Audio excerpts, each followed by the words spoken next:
bibir ibu bagian luar ni wajah, kan tampak tak? Maka ibu pakai lipstik kan dia nampak tu. Kan ibu dah pernah pakai lipstik, sudah pakai lipstik tu. Karena itu ibu-ibu kalau pakai lipstik, tolong lipstiknya dibuka waktu berwuduk. Karena lipstik itu jadi ibu pas sudah pasang lipstik kan tu berwuduk. Tak sah wuduknya itu, Pak. Ibu. Ini bagian wajah masuk make up. Karena make up itu waterproof, anti air tu. Karena make up itu pakai pondasi. Pondasi itu anti air tu. Dia tidak sampai ke kulit, tidak sampai ke kulit. Apalagi ni anak daru mana purai nak.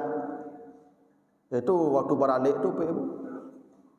Itu anak daru tu kadang zuhur dari sembahyang tidak tu. Oh, kadang-kadang anak daru tu Ibu curiga dari sebelum zuhur tagak di pentas lah, dah sudah lah sampai asar. Mana sembahyang tu? Kalau ingin kayaknya buka make up dulu.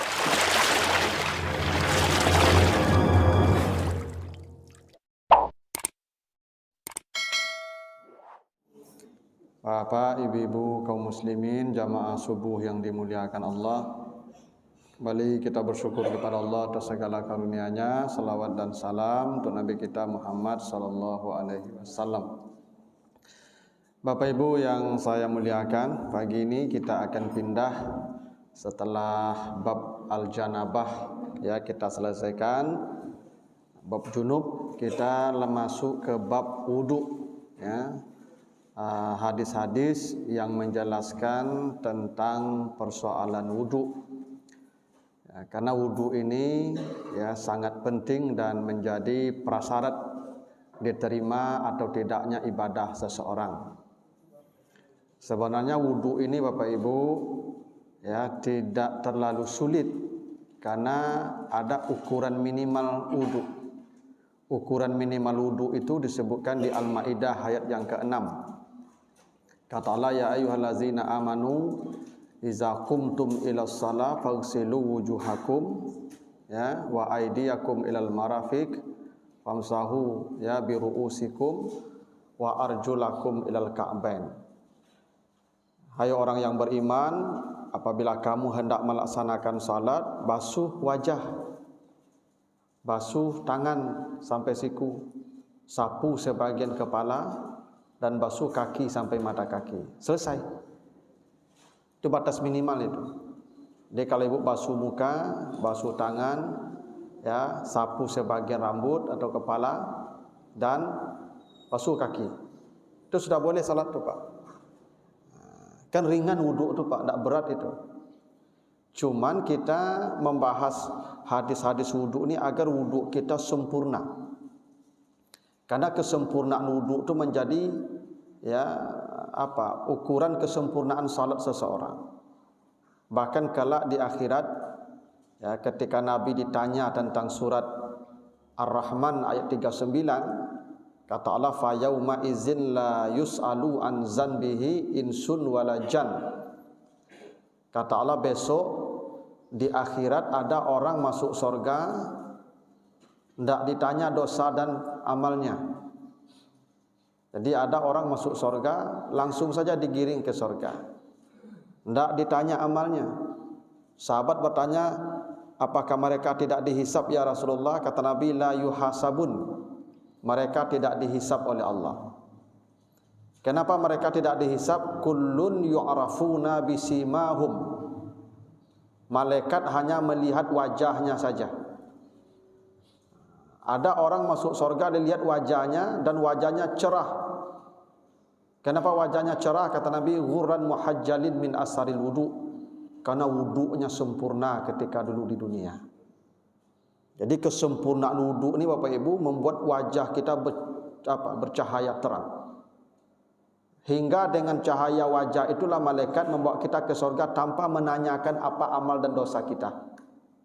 Itu hebatnya wudu ini sempurna Bapak Ibu. Nah, karena itu kita perlu belajar, mempelajari hadis-hadis seperti apa wudu yang sempurna itu. Walaupun tidak akan seperti Nabi, minimal mendekati praktek Nabi.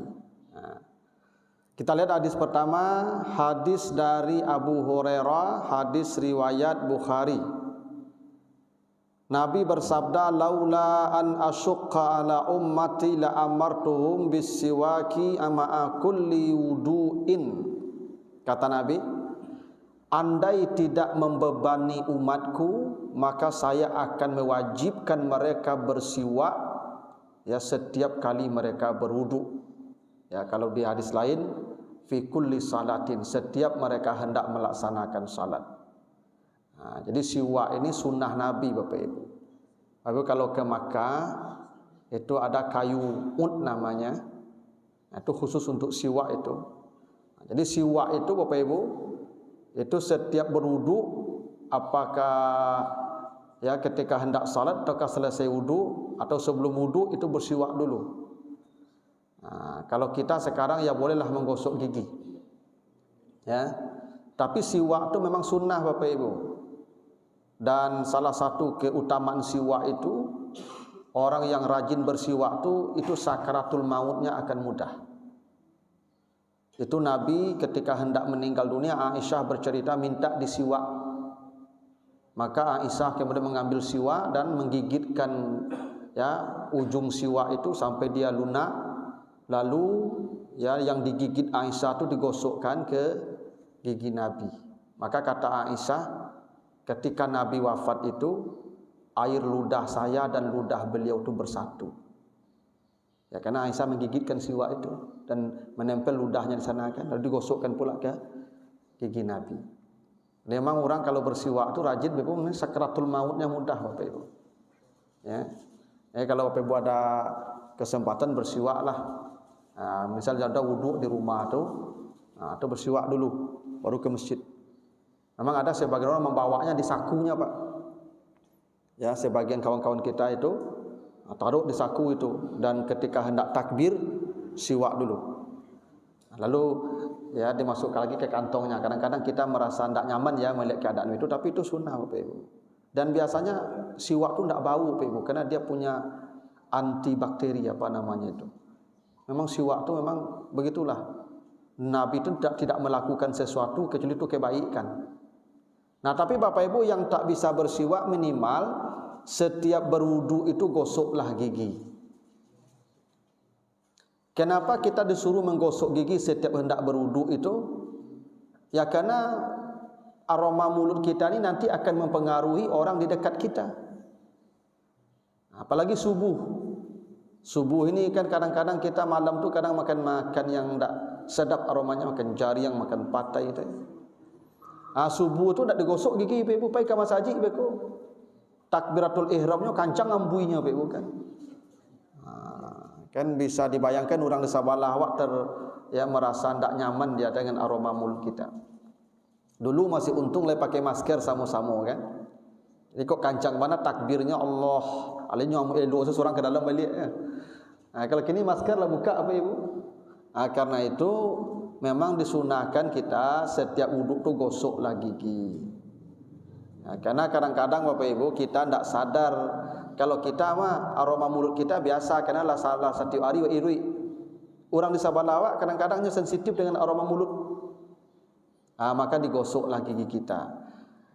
Artinya menggosok gigi atau bersiwak setiap berwudhu itu hampir mendekati wajib hukumnya. Kalaulah tidak memberatkan umatku, berarti itu sebenarnya sudah hampir wajib hukumnya. Cuma Nabi sadar kalau itu diwajibkan akan membebani. Tapi hukum berupa menggosok gigi atau bersiwak itu hampir mendekati wajib. Makanya Bapak Ibu kalau mau berwudu, gosoklah gigi itu. Itu sunnah Nabi begitu. Kalau bisa bersiwak akan jauh lebih baik. Kalau nanti Bapak Ibu pergi umrah kan, kalau tidak umrah ditampik-tampik aksesoris orang pergi umrah kan ada dijual siwak tu. Tidak apa-apa bersiwak kita itu. Ya itu memang sunnah Nabi bersiwak itu. Nah, lalu hadis kedua, hadis riwayat Bukhari dan Muslim. Ya, dari Humran itu Utsman ya, anna Utsman da'a bi wudu'in faghasala kaffai salasa marrat summa tamatmada wastan saqa wastan syara summa ghassala wajhahu salasa marrat, summa ghassala yadahul yumna ilal mirfaq salasa marrat, summa al-yusra misla zalika, summa masaha bi ra'sihi, summa ghassala rijlahul yumna ilal ka'baini salasa marrat, summa al-yusra misla zalika, summa qala ra'aitu Rasulullah sallallahu alaihi wasallam tawadda'a nahwa wudu'i haza. Jadi Utsman bin Affan itu berwudu, mencontohkan wudu di dekat sahabat namanya Humran. Ini Utsman mengajarkan Humran berwudu. Apa yang dilakukan Utsman? Utsman itu membasuh telapak tangannya 3 kali. Nah, jadi Bapak Ibu kalau mau berwudu, basuh dulu ini telapak tangan sampai pergelangan tangan. Ya, basuh 3 kali. Lalu tamat mada. Tamat mada itu memasukkan air ke hidung, ke mulut, berkumur-kumur. Jadi diambil air, masukkan ke mulut, kumur-kumur. Ya. Lalu wastansaqa, memasukkan air ke hidung. Jadi setelah ke mulut dimasukkan air ke hidung. Wastansara, lalu air itu ditiup, disemburkan dari hidung. Jadi bukan masuk ke hidung lepas enggak, dikeluarkan dengan cara meniupnya dengan keras. Ya, itu namanya wastansar. Lalu dia membasuh wajahnya 3 kali. Begitu disebutkan, membasuh wajahnya 3 kali. Kemudian membasuh tangannya yang kanan sampai siku. Jadi kalau membasuh tangan sampai siku, berarti mulainya dari jari. Karena kalau sampai siku berarti siku finish. Jadi berwudu itu bukan dari siku ke jari, tapi dari jari ke siku. Jadi air dari sini dia turun ke bawah. Ya, sebab kalau begini Bapak Ibu berwudu nanti khawatirnya tidak basah di sini, tidak kena air. Tapi kalau dari atas air pasti mengalir ke sini dan dia pasti jatuhnya di siku. Ya Pak. Kalau Bapak Ibu berwudunya begini, dikhawatirkan ini tidak kena. Tapi kalau berwudunya begini airnya, pasti ke siku airnya jatuh. Itu kenapa perintah Allah, basuhlah tanganmu ilal marafiq sampai siku. Ya. Berjalanlah engkau sampai ke kampus. Berarti kan kampus finishnya itu. Kan itu bahasanya Pak. Berjalanlah engkau sampai kampus, berarti kampus finish. Basuhlah tangan sampai siku, berarti siku finish. Bukan berarti tidak sah orang yang membasuh siku ke bawah. Kalau dikatakan sah-sah, karena prinsip wudu itu menyampaikan air ke semua anggota yang wajib dibasuh. Selama air telah sampai, dia sah. Dan tidak mesti air itu mengalir jatuh. Boleh jadi nanti ketika air kecil terbatas, itu bisa pakai tisu atau pakai kain basahan. Bisa. Selama air rata sampainya, dah wudu itu. Tapi kondisi yang standar, wudu yang sempurna itu basuh tangan itu dari tangan, dari jari-jari ke siku. Bahkan nanti akan ada hadis lagi, terakhir air itu diambil dengan tangan lalu siku digosok. Atau nanti ada hadisnya itu, nanti kita baca hadisnya. Karena jangan-jangan siku ini tidak basah, nanti tidak sah wudunya. Walaupun ada pendapat yang mengatakan hanya sampai siku dan siku tidak wajib. Tapi ada kaidah usul fikih, ma la yatimu bihi illa man lam yatimu al wajib illa bihi fahuwa wajib. Kalau ada sesuatu yang tidak sempurna dengan dia yang wajib, maka hukumnya pun menjadi wajib. Maka dalam mazhab Syafi'i disebutkan membasuh siku pun wajib, makanya diambil air dibeginikan. Jadi memang berwudu, kecuali ini kerannya randah. Kalau kerannya randah, Bapak Ibu mau deko wudu, beko patah pinggang beko. Hanya kondisional sifatnya. Kalau maka yang paling bagus tu kerannya tinggi. Kalau di kampung cuma pancuran, dulu kan berwudu orang di kampung di pancuran, Pak. Pancuran kan tinggi ya itu Pak. Tuh tinggal tampung sudah deko sudah tu. Basah sampai kemari itu. Tapi di masjid-masjid rata-rata keran agak rendah, Pak. Kalau keran rendah mau dikolo apa kan payah begitu tu. Nah, yang penting basah saja kalau begitu.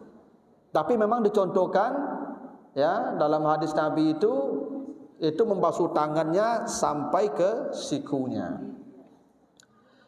3 kali. Kemudian yang kiri juga seperti itu, dibasuh sampai siku 3 kali. Kemudian dia menyapu kepala. Jadi kepala tidak dibasuh, disapu. Lalu dia membasuh kaki yang kanan sampai mata kaki 3 kali. Di telinga tak ada sebut Pak ya. Telinga tak ada, kerana telinga tak wajib. Telinga tak masuk rukun wudu, tapi membasuh telinga nanti ada 2 model. Sekalian membasuh wajah kerana dianggap ini wajah, atau sekalian ketika membasuh kepala kerana dianggap ini kepala. Jadi membasuh telinga tu nanti membasuh telinga ni bisa membasuh telinga tu langsung dengan membasuh wajah sekalian. Bisa juga nanti ketika menyapu kepala langsung. Jadi telinga ni Bapak Ibu bisa masuk ke wajah, bisa masuk ke kepala. Walaupun nanti ada pula hadis Nabi setelah membasuh kepala mengkhususkan membasuh telinga. Ada hadis yang nanti kita sampai ke situ. Tapi dalam hadis Utsman tidak diceritakan itu dibasuh telinga, disapu telinga, tidak ada. Setelah wajah, tangan, itu kepala diusap. Setelah di kepala, langsung kaki. Sampai mata kaki sebanyak 3 kali masing-masing, ke kanan dan kiri. Kata Utsman, beginilah saya lihat dengan mata saya Rasulullah berwudu. Kata Utsman. Hadis Bukhari Muslim. Beginilah cara Nabi berwudu saya lihat sendiri dengan mata saya, kata Utsman. Ini ya contoh wudu pertama yang dicontohkan Rasulullah kepada Utsman, dan Utsman mengajarkan kepada Humran. Itu. Lalu disebutkan dalam hadis Abu Dawud ketika menceritakan wudu Nabi, wa masaha bi ra'sihi wahidah. Nabi itu menyapu kepalanya sekali saja. Jadi ada kalanya Nabi mencontohkan basuh muka 3 kali, basuh tangan 3 kali, basuh kaki 3 kali, tapi kepala sekali saja. Jadi muka 3, ya, tangan 3, kaki 3, tapi kepala sekali saja katanya. Ya, wahidah. Jadi kepala itu tidak masih 3 kali. Ya, tapi memang dalam Al-Quran disebutkan sapu kepala, bukan rambut. Kepala, ya, menyapu yang disapu itu kepala bukan rambut. Karena tidak semua orang punya rambut. Kalau disebutkan sapulah rambut dan botaknya, jangan rasuk kepalanya, rambut pun rambut lah, itu kenapa Allah mengatakan kepala. Yang tidak berambut pun tetap mengusap kepalanya. Gitu. Dan karena yang diusap kepala itulah kenapa kemudian para ulama memang mengharuskan air itu sampai ke akar-akar rambut.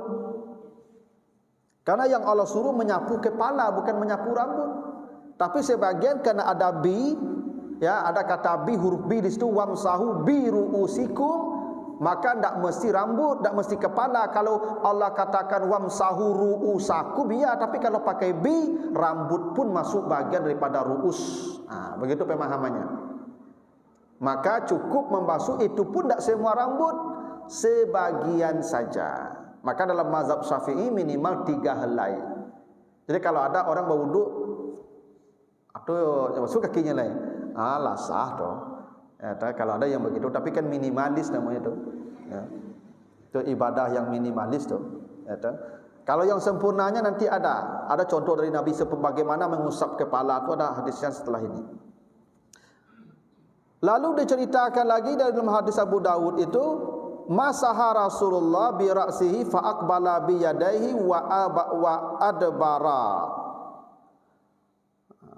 Bada'a bi muqaddami ra'sihi hatta zahaba bihima ila qafa summa raddahuma ila al-makan allazi bada'a minhu. diceritakan. Jadi Nabi itu wuduknya kalau ketika menyapu kepala, Nabi itu mulai di bagian depan sini, lalu terus ke bagian belakang sampai ke tengkuknya, lalu dikembalikan lagi ke depan ke tempat semula.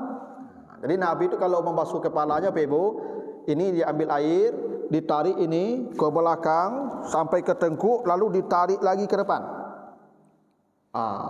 Itu sekali baru tu. Kalau mau sempurna 3 kali. Tarik semua sampai ke tengkuk, tarik lagi ke depan. Jadi berwuduk tu memang kusui rambut apa. Kalau perempuan ada keringanan, bahkan perempuan boleh nanti jilbabnya saja. Boleh, nanti ada hadisnya. Asalkan ibu sudah berwuduk dulu. Nanti ibu boleh di atas rambutnya aja, di atas kepalanya aja, dibeginikan. Sama dengan kaki nanti, itu makanya perintah rambut tu wamsahu, kaki juga boleh wamsahu. Kaki boleh disapu seperti rambut. Itu makanya kaki nanti boleh tidak buka sepatu. Ibu berwuduk boleh bersepatu, nanti usap sepatunya saja. Seperti rambut juga begitu, boleh diusap di atasnya. Tapi dengan kesyarat dan ketentuan. Nanti ada. Nah, kalau ibu-ibu, kalau berat cukup tarik rambutnya sedikit, beginikan saja juga boleh. Ya, karena menyapu kepala itu memang ada banyak pilihan. Tapi yang Nabi contohkan tadi begitu tuh. Kan kita bicara ini sempurna. Kalau minimal sudah ikut saja Al-Maidah ayat 6 selesai. Kalau minimal selesai itu Al-Maidah ayat 6 saja, tidak perlu ditafsirkan. Ambil air, basuh muka, basuh tangan sekali-sekali saja. Basuh muka sekali, basuh tangan sekali, gosok rambut setiap tu, gosok kaki, pakai leh, duduk leh, salat leh, selesai. Ya, tapi kita kan ingin yang maksimal begitu tu. Jadi berwuduk itu memang buka peci itu Pak, kalau bisa. Ya. Itu kenapa sebenarnya wuduk yang paling baik itu di rumah, dan itu kenapa Nabi Nabi tidak pernah wuduk di masjid, Pak Ibu, kecuali membatal di masjid. Nabi selalu berwuduk dari rumah. Karena Nabi ingin pergi ke masjid dalam keadaan suci. Itu kenapa Nabi katakan bila kamu masuk masjid jangan duduk kecuali salat 2 rakaat. Itu artinya apa? Nabi sudah dalam keadaan suci itu masuk masjid.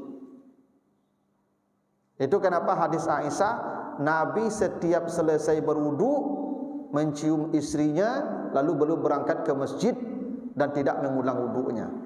Itu artinya Nabi kan berwuduknya di rumah tuh. Maka Bapak Ibu biasakan kalau pergi ke masjid berwuduknya di rumah. Jangan di masjid berwuduknya di rumah. Kalau batal di jalan baru ke masjid, baru di tempat wuduk masjid. Afdal wuduk tu di rumah. Kenapa di rumah? Bapak Ibu kalau wuduk di rumah buka baju tu. Kenapa? Karena adik kan kalau batas minimal kan siku. Ada namanya ghurran muhajjalin, dia basuh sampai ke ketiaknya. Bapak Ibu kalau basuh kaki kalau bisa sampai ke lututnya. Kalau di masjid kan tidak mungkin tuh sampai kemari. Makanya Bapak Ibu kalau wuduk tuh kalau bisa pakai pakaian dalam tuh pakai boxen saya.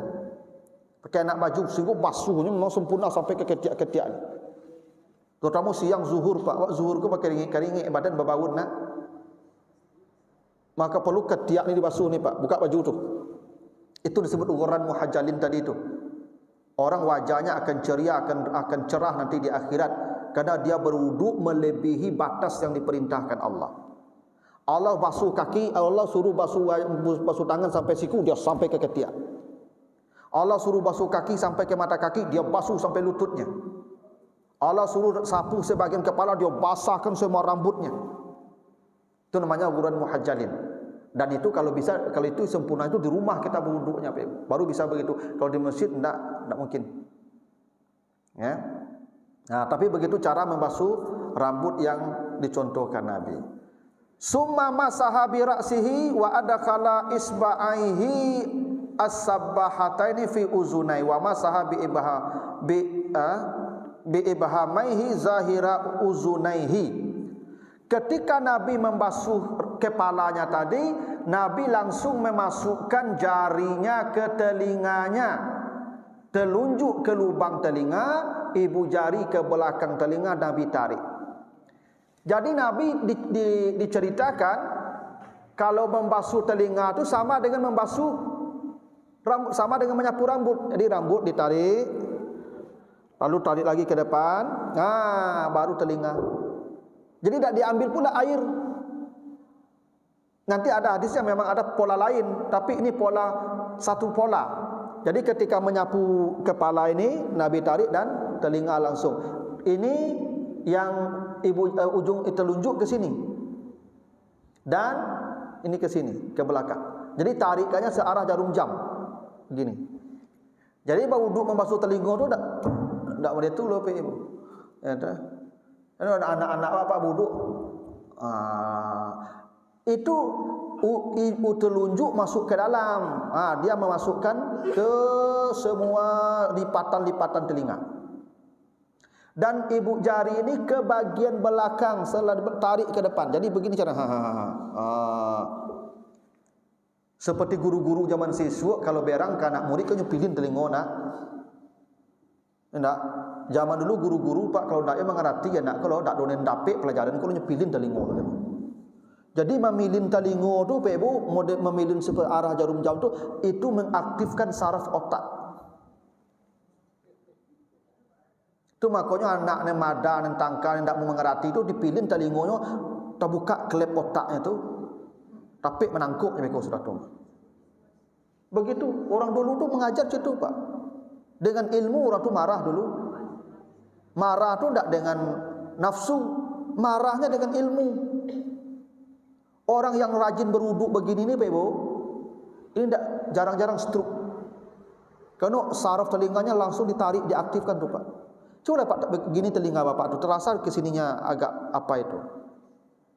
Ya. Longgar terasa di bagian ini saraf-saraf di sini. Coba bayangkan kalau 3 kali sehari, sekali wuduk kali 15 kali telinga kita ditarik tu begini Pak. Memang ditarik sampai ke dalam begini. Jadi kini kok anak-anak kini makok mada-mada tak boleh mau narik telinganya lain. Dulu biasa seorang menarik telinga Pak, dapet dang lah caknya. Biasa guru matematik rajin dulu tu memilih telinga tu Pak. Dia matematik kan payah pelajarannya Pak, dan dapet ane ndak dapet nyepilin telinga tu. Ndak dapet dang lah caknya. Coba Bapak Ibu rasakan nanti kalau wudu Pak Ibu, praktekkan yang dicontohkan Nabi ni setelah membasuh kepala ni, atau memang kalau dikhususkan tak apa-apa juga setelah kepala ambil air, tarik masukkan ke sini, ini ke belakang tarik sampai ke depan ni, putar. Itu salah satu mengaktifkan saraf otak. Memang yang dilakukan Nabi itu semuanya wahyu kebaikan. Tapi bisa jadi nanti Bapak Ibu kalau membasuh wajah sampai telinga langsung. Jadi basuh wajah, langsung telinga dibasuh ke bawah. Karena ada yang berpendapat telinga ni bagian wajah. Karena definisi wajah, apa itu definisi wajah? Semua bagian yang tampak dari depan ni. Ibu kalau dicari orang di muka yang tampak, semua yang tampak dari depan tu wajah termasuk telinga. Maka telinga sama dengan membasuh wajah. Karena dianggap ini wajah. Dan ingat Bu ya, kalau membasuh wajah itu Ibu hati-hati, bibir Ibu itu wajah. Bibir Ibu bagian luar ni, ini wajah. Kan tampak tak? Maka Ibu pakai lipstik kan? Kan dia nampak tu. Kan Ibu dah pernah pakai lipstik, sudah pakai lipstik tu? Enggak kan? Ibu kalau pakai lipstik pasti enak. Karena ini wajah. Karena itu ibu-ibu kalau pakai lipstik, tolong lipstiknya dibuka waktu berwuduk. Karena lipstik itu waterproof, anti air. Jadi ibu pas sudah pasang lipstik kan tuh berwuduk, nggak sah wuduknya itu Pak, ibu. Ini bagian wajah. Yang pakai lipstik wajib dibuka karena nggak sah nanti wuduknya. Termasuk make up, karena make up itu waterproof, anti air tu. Karena make up itu pakai pondasi itu anti air tu. Dia tidak sampai ke kulit, tidak sampai ke pori anti air tu. Nah, apalagi ni anak daru mana purai nak, itu waktu beralik tu, Itu anak daru tu kadang zuhur dari sembahyang tidak tu. Oh, kadang-kadang anak daru tu Pak Ibu curiga, oh, dari sebelum zuhur tagak di pentas lah, sudah lah sampai asar. Mana sembahyang tu? Kalau ingin kayaknya buka make up dulu, wuduk dek, buka suntiang tu. Ya tu. Yo beku memasangnya mahal balik ustaz. Ya dah bah. Kalau ada piti tak usah pakai make up lah. Asli sampai sore lah. Jadi begitu. Ini baru sampai hadis ya dari Abdullah bin Umar ya tentang menyapu kepala. Silakan dulu Bapak Ibu kalau ada pertanyaan. Pertama, tempat wudhu Pak. Di dalam di kamar mandi kan ada WC. Katanya kita nggak boleh berwudhu sekitar yang ada WC gitu Pak ya. Klosetnya itu Pak ya. Yang kedua, tempat duduk kita tuh Pak ada dua tipe. Ada tipe berdiri, ada tipe duduk. Nah, ini ada paham nih Pak, ini harus duduk katanya. Disediakan tempat duduk, jadi kerannya rendah. Wah. Ya, yang pertama tentang berwuduk di tempat kita itu ada kamar mandi yang klosetnya. Sebenarnya kalau kamar mandi umum, ya kalau itu WC umum, memang saya menyarankan tidak. Jangan di situ. Kenapa? Karena orang pipis itu kan tidak tertentu, tidak bisa dideteksi di mana dan apakah disiramnya atau tidak. Itu alasannya kenapa ibu bapak kalau masuk kamar mandi pakai sandal supaya tidak menginjak najis. Pakai sandal. Saya sarankan kalau wuduk di tempat wuduk, jangan di tempat buang air itu. Karena di sana kita tidak bisa menjamin sterilnya dari najis. Termasuk Pak, saya itu termasuk yang tidak setuju. Waktu kita keluar wuduk itu kan ada dibikin kolam. Di beberapa masjid Pak ada air genangan air. Ya. Kalau airnya tidak mengalir, itu berpotensi bernajis. Karena boleh jadi orang tak sudah berwuduk menginjak itu, sudah dari kamar mandinya, sudah dari sampai klosetnya, dia langsung menginjak air itu. Berarti air itulah sudah bernajis. Nanti diinjak pula oleh orang yang sedang berwuduk, lah kan najis lahnya. Kalau mau juga ada air, kan tujuannya supaya bersih masuk masjid, kan gitu pikiran pengurus tuh. Air itu mengalir. Kalau mengalir tidak apa-apa. Tapi kalau air tergenang, jangan. Karena dari kloset tadi kan banyak ragam orang tadi itu. Cara orang buang air kan tidak ada yang standar. Rata-rata kan tidak banyak yang standar Pak. Bahkan tidak sedikit orang tuh Pak, ya buang air itu tidak disiram kan. Nanti kita injak pula. Saran saya jangan di situ berwuduknya. Kalau kamar mandi kita di rumah kan kita tahu. Yang makai kan kita sendiri. Dan kita kan kalau kamar mandi kita tidak mungkinlah tidak dibersihkan, tidak disiram habis buang air itu. Kalau di kamar mandi kita boleh Pak, walaupun tuh kloset ada di situ, tidak apa-apa. Ya. Nah, di tempat umum saya sarankan tidak. Khawatir nanti itu kita bernajis. Kalau Bapak Ibu mau juga disiram lantai itu semua dulu. Termasuk lantai keluar itu disiram dulu. Karena boleh jadi di lantai dalamnya Ibu siram, di luar tadi Ibu sudah wuduk lah menginjak-injak najis. Itu makanya kalau di tempat-tempat umum berwuduk pakailah sandal.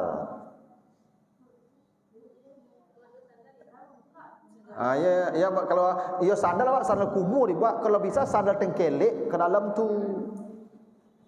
Jangan sandal awak dari luar lo, kau kumuh masa jikdinya. Disediakan di setiap tempat berwuduk tu sandal tengkelek. Kalau tengkelek kan ada ciluk orang, ada ciluk ada laka-laka nampak tetangga orang menciluk tengkelek. Ya. Kalau sandal tengkelek itu kan aman. Jadi dia masuk ke sana berwuduk pakai tengkelek, keluar pakai tengkelek lah balik. Tengkelek letak di luar. Tapi kan 1000 tengkelek ke di stadion kan susah ya betul tu. Makanya saya sarankan jangan di kloset tu berwuduknya kalau di tempat umum. Wuduknya di tempat wuduk sajalah. Dan memang Bapak Ibu, memang ini harus ekstra hati-hati ini.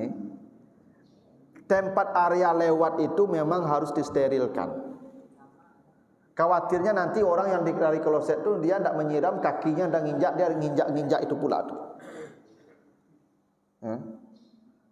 Makanya saya lebih aman kalau di tempat keluar kloset itu, dekat tempat kita menginjakkan keluar pintu itu, di situ lagi air supaya yang berhasil kakinya di situ. Jadinya menginjak keluar sampai orang wuduk lah berhasil aja. Ya, tapi sebenarnya kan kalau orang mengikuti aturan agama, dia istinja, dia sucikan, tidak mungkin dia bawa najis keluar. Cuma kan orang tidak semuanya paham agama. Nah, persoalannya kita paham, dia tidak paham. Nah, jadi kita yang paham jadi masalah. Apalagi di masjid-masjid kan kita tidak bisa membatasi WC itu untuk jamaah. Kan misalnya di orang-orang numpang, enak, orang-orang yang sengaja PK situ buang air saya. Nah, itu yang jadi masalah banyak.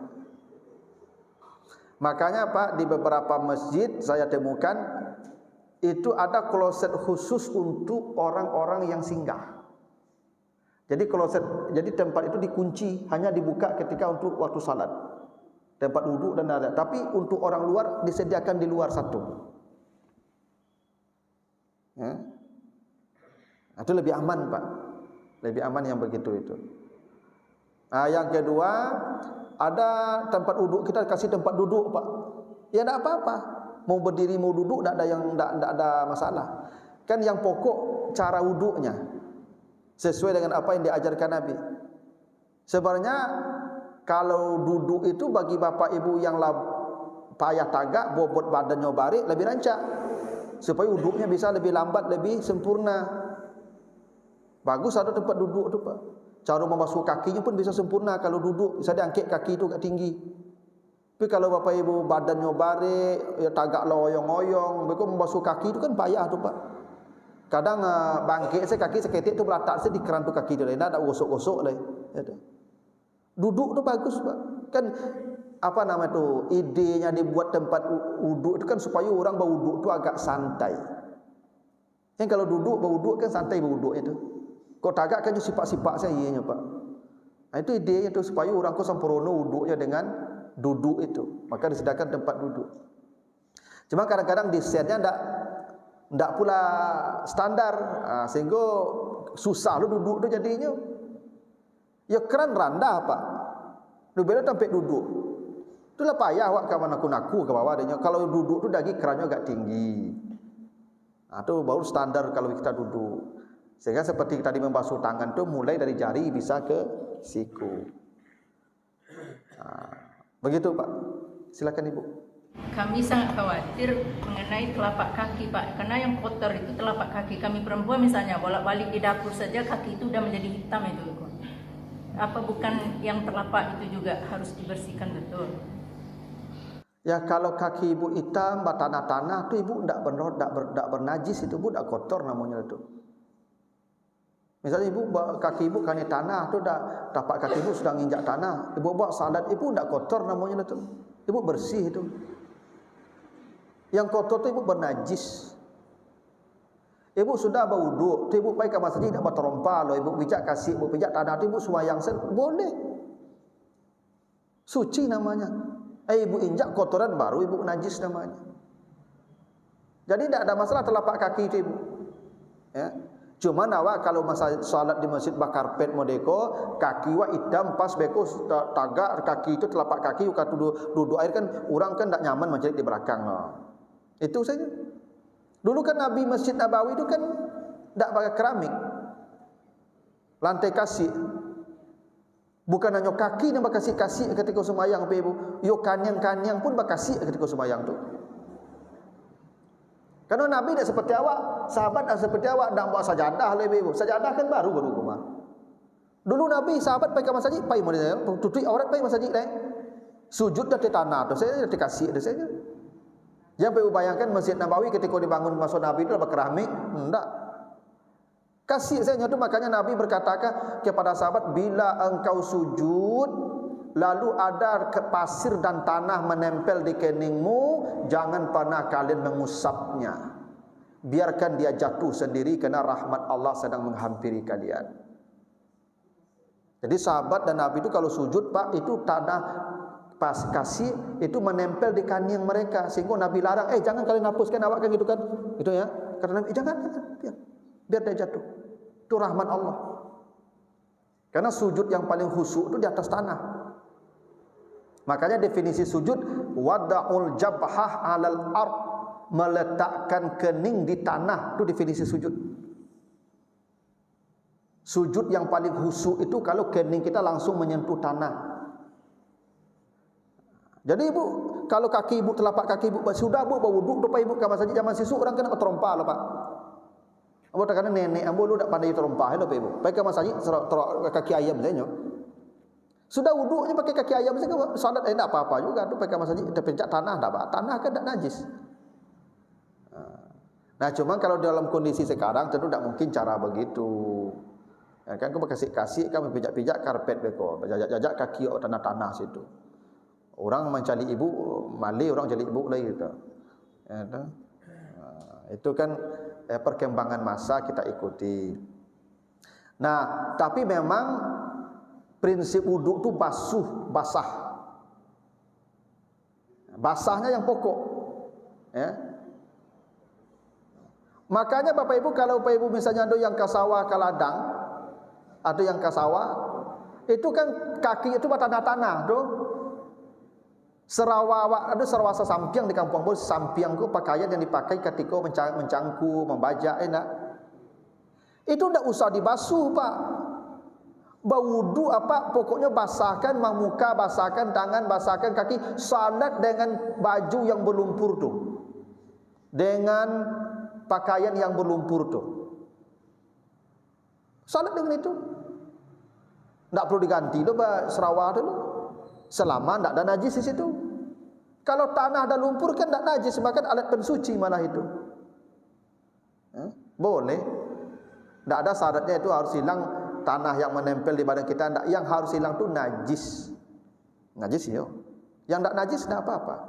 Cuman kan indahnya saja yang tidak kalau begitu. Nah, kita kan dalam beragama, dalam beribadah tidak selalu harus boleh, tidak boleh. Harus mana yang lebih indah. Ya. Saya ini bisa tak pakai kaos oblong ceramah ibu? Boleh tak? Boleh. Pakai kaos oblong ibu ceramah ibu, pakai serwayam.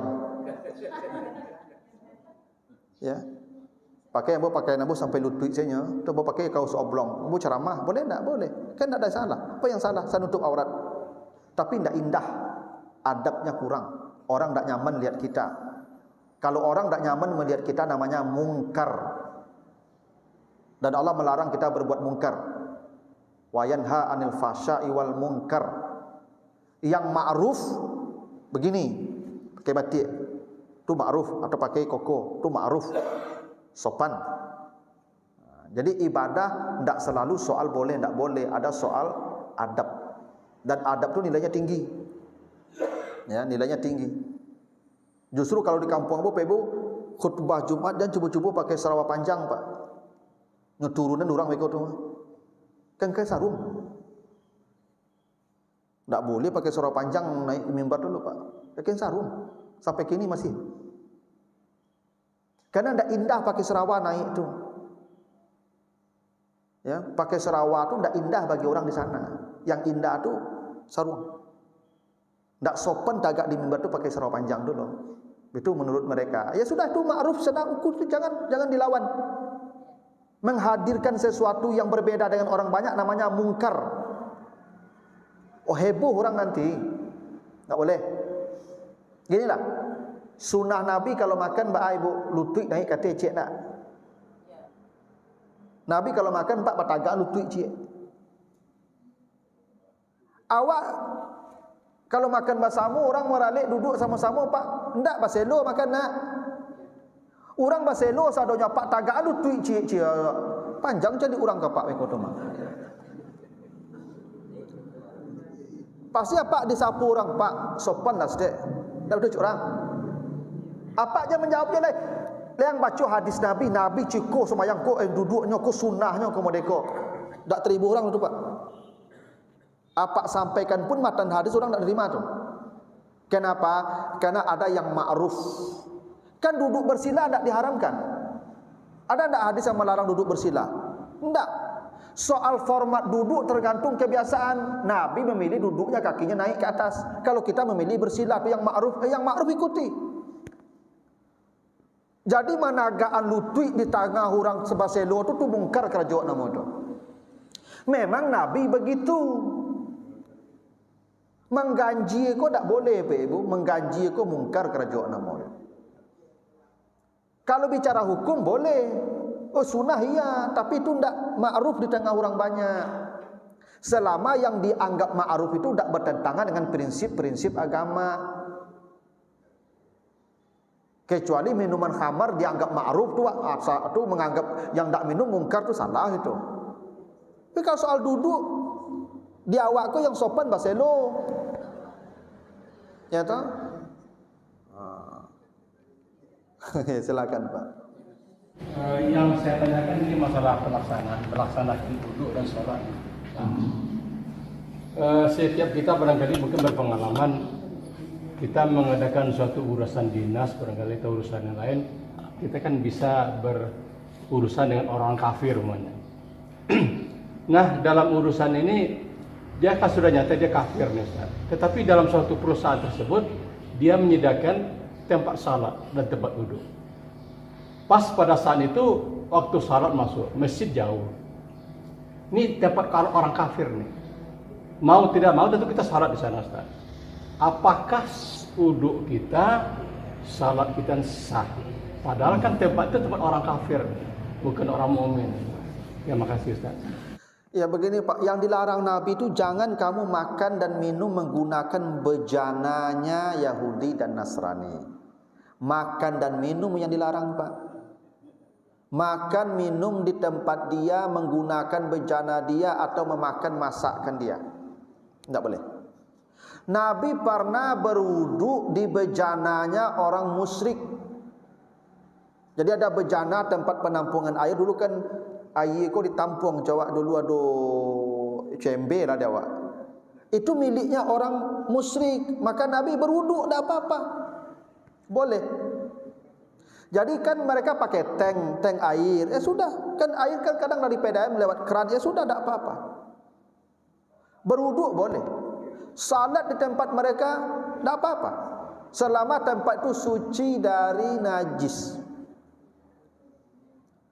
Kecuali nyo punya anjing di rumah tu anjing berkeliaran.